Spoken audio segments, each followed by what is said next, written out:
safe zone. Michael Furcall says he is a former U.S. Army engineer who was in Rome studying archaeology when he heard Ukrainian President Volodymyr Zelensky's appeal for foreign fighters. Within days, Furcall was at the train station in the western Ukrainian city of Lviv, boarding a train to Kyiv, hoping to volunteer as a medic. I'm a little bit nervous, to be honest, but at the same time, it's not about me, it's about the people that are suffering there. So when you see the images, you see the people that are here right now, you understand that you're not suffering, it's more about them.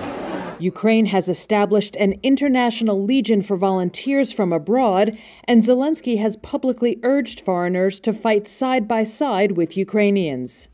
Some of the foreign fighters say they are attracted by the cause, to halt what they view as an unprovoked attack in a once-in-a-generation showdown between the forces of democracy and dictatorship, even if it may have been a tough sell for their families back home. They're not happy, to say the least. Definitely not happy, but they're proud. A man who identified himself only as Jax was among a group of British fighters headed to Kyiv.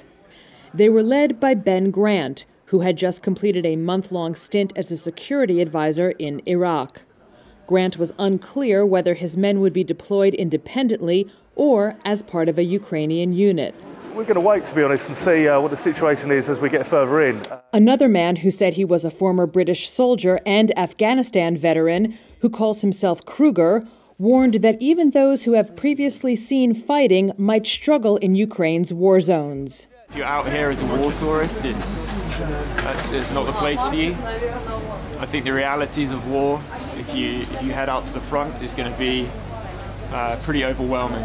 Although it is unclear how many foreign fighters had arrived in Ukraine, President Zelensky said last week that more than 16,000 foreigners had volunteered.